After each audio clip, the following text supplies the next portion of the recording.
হাত দিবেন না। বাসার দিকে করতেছি এ গায়ে হাত বাসার দিবেন দিকে বাড়ির নিচে যা গায়ে হাত বাড়ির নিচে যা বাড়ির নিচে যা বাড়ির নিচে যা বান্দির পুত ভাগ বাসার নিচে যা যা বেজানো নিকে যা বাইরে বাইরে হ্যালো, হ্যাঁ আমরা কিন্তু এবার গ্রামে আসতেছি, ঠিক আছে? সব কিছু ঠিকঠাক করে রাখো। আচ্ছা আচ্ছা, আসতেছি, রওনা দেবো একটু পরেই। আচ্ছা ঠিক আছে। তোমার নানা নানির সাথে আমি 2 বছর পরে যে ঈদ করব, তুমি জানো? হ্যাঁ তো এটাই ভালো হইব আর তোমার তোমার ঢাকা করি তোমারও তো ঈদ করার দরকার তোমার নানা নানির সাথে, ঠিক না? হ্যাঁ। এই কারণে তোমার নিয়ে যাইতাছি। ম্যাডাম আসসালামু আলাইকুম। ওয়ালাইকুম আসসালাম। তুমি এখানে? তোমারই তো খুঁজতেছি। ম্যাডাম কিছু বলবেন? হ্যাঁ বলবো, আমরা তো একটু পরে রওনা দেবো, ঠিক আছে? গ্রামের বাড়িতে যাব, তোমাকে তো সব বলছি। তুমি কিন্তু বাড়ি ঠাড়ি সব দেখা রাখো, ঠিক আছে? আর এবার তোমার বাড়িতে যাওয়ার কোনো দরকার নাই। ম্যাডাম আমি একটা কথা বলতাম আপনাদেরকে।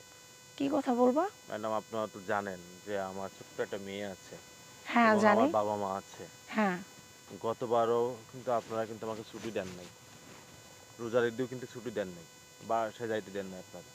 আর এই কোরবানি ঈদ আমার মেয়েটা বাসায় থাকে, গ্রামের বাড়িতে থাকে, আমার তো যাইতে হবে, আমাকে এবার ছুটি না দিলে হবে না। এটা কোনো কথা বললা? তুমি যদি তোমার দেশের বাড়িতে চলে যাও তাহলে আমার এই যে বাড়ি ঘর কে দেখবে?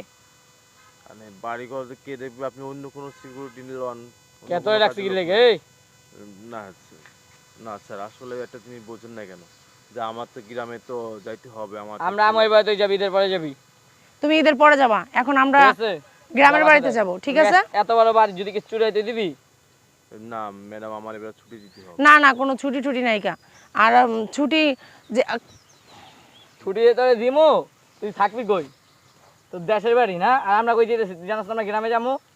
এই বাসার নিচে থাকবি সব সময়, বাসার উপরে যাবি না। ওই বাসার নিচের রুমে ভিতরে থাকবি। কত কিছু আছে, এগুলো যদি চুরি হয়ে যায় বলো তো তুমি? হ্যাঁ, তোমার কিভাবে ছুটি দেই? আমরা গ্রামের বাড়িতে যাইতেছি, আমরা যদি না যাইতাম তাহলে ভাবতাম যে তোমাকে ছুটি দেবো কিনা।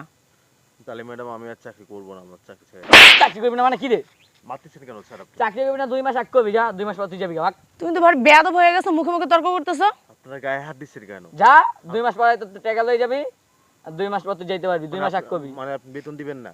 এই মাস তোর বেতন না, তুই বেতন দিবি গেলে না বেদবি কি, তার কি বেতন দিবেন না কি আপনারা? বেতন দিব তোরে? তা- মাস শেষ হইছে, মাস শেষ হইছে আজকে কয় তারিখ? আজকে তো মাসে 5 তারিখ। যে কয় তারিখে হোক তোমাকে কেন বেতন দেবো? 10 তারিখে আর কোনো বেতন নেবি না, যা। তুমি হঠাৎ করে আমাদেরকে না করে দিতেছো। আমরা মানুষ পাবো তারপরে সে না তাকে রাখবো নাকি? তুমি ঠাস করে না করে দিতেছো কেন? তাহলে আপনার ছুটি দেন, আমার বাড়ি যাবো না, গ্রামে তোমাকে- তোমার ছুটি চুপ। কি তোমার দিব ছুটি তোরে? আগে দরকার হয়তো বলতে আমাদের। এখন আমরা গ্রামের বাড়িতে যাব, ডিসিশন নিয়ে ফেলছি, এখন তুমি বলতেছো তোমাকে ছুটি দিতে। এটা কি ঠিক বলো? তুই 1 মাস আগ করবি না? চাকরি করবি কে? 1 মাস আগে আমরা একটা লোক রাখতাম, আমরা রাখতে পারমু? তো আপনাদের তো বোঝার উচিত আছে তাই না, যে সিকিউরিটি গার্ডে গ্রামের বাড়িতে যাবে। কে তোর গ্রামে কি আছে? এই ফকিন্নিদের আবার গ্রামের বাড়িতে যেতে হয়? তাদের ঢাকা শহর আসছো, এই কাজ করবা, টাকা পাঠাবা দেশে, তারপর তারা খাবে, এটাই তো নাকি ভালো মতন থাকবে? তোমাদের আবার দেশ বাড়ি আছে? তা আমাদের গ্রাম বাড়ি নাই, আমাকে কি ছেলে মেয়ে নাই, আমার মা বাবা নাই? আছে ঠিক আছে, তাদের কাছে যেতে হবে। তাহলে চাকরি করতে আসছো কেন ঢাকা শহরে?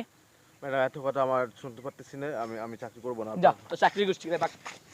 আমি লোক রাখতে যাবো, যা গায়ে হাত দিচ্ছেন কেন আপনি? যা তোর রাশেদ, আমু খাইলাম কেন মারে? ওকে এখন না করে দিলে আমাদের গ্রামের বাড়িতে যাবো। রাখবেন আমরা লোক রাখ, মার বেতন বেতন বেড়াই দেবো, 2 দিন আমাকে পাহাড়া দিব, যা। আমরা 2-4 দিন পর আইতেছি, যা চলো। আরো তোর বেতন পাবি না কোনো। ঠিকই বলছে আমার ছেলে। না, আমি গ্রামের বাড়ি যাবো না, আমি বাড়িতে যাবো না, সেটা তোর ব্যক্তিগত ব্যাপার।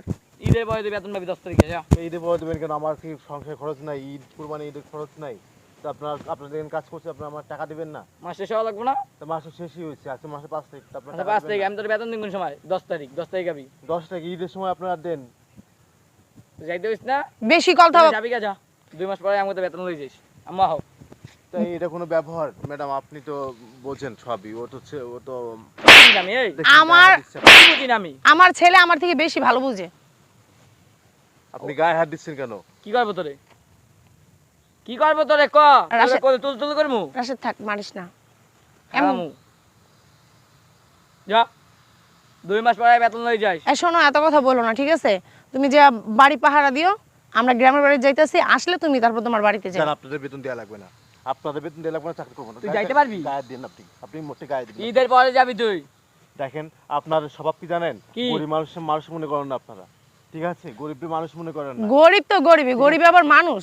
মানে তো মানুষের ফকির মনে ইতে করেন বড় আপনারা। বেটা হাবড়ে বড় মানে মামু হ্যাঁ, আল্লাহ আপনাদেরকে দিছে না, এত অহংকার দেখায়েন না, এই অহংকার পতনের মূল, বুঝছেন? এই মোবাইলটাও আজকে- আমি দিছি তোরে। আজকে ধনী আছেন, তুই কিন্তু বেশি কথা বলতেছস।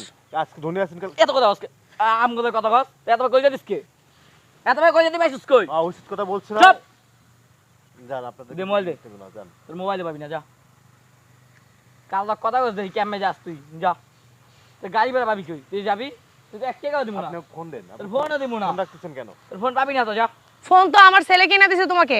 তখন প্যান্ট শার্ট যদি দিস এডিও খুলে রেখে দিম বাক যায় না তুই তুই আরেকবার এদিকে আয়। ফকিন্নির বাচ্চারাই স্বার্থপর, নিজেদের স্বার্থ ছাড়া কিচ্ছুই বুঝে না। ঈদের 2 দিন পর তুই যাবি গা হবে বাসায় যাই নিচে দাঁড়ানি কর কি রে কই যাস আপনাদের চাকরি আমরা করবো না, এদিকে গায়ে হাত দিবেন না। বাসার দিকে কইতেছি এ গায়ে হাত বাসার দিবেন দিকে বাড়ির নিচে যা না। গায়ে হাত বাড়ির নিচে যা বাড়ির নিচে যা বাড়ির নিচে যা বান্দির পুত ভাগ বাসা নিচে যা যা দে দাঁড়ানি কর যা বাইরে বাইরে অহংকার পত্তনের মূল, বুঝছেন? এই অহংকার চিরকাল থাকবে না। আমরা গরিব মানুষ বিলে মানুষ মনে করেন না, গায়ে হাত দিচ্ছেন। আপনারও বোঝা উচিত যে মানুষটার পরিবার আছে, এই মানুষটা গ্রামের বাড়িতে হয়তো তার ছেলে থাকতে পারে, হয়তো তার মেয়ে থাকতে পারে, হয়তো তার বাবা মা থাকতে পারে, ঠিক আছে?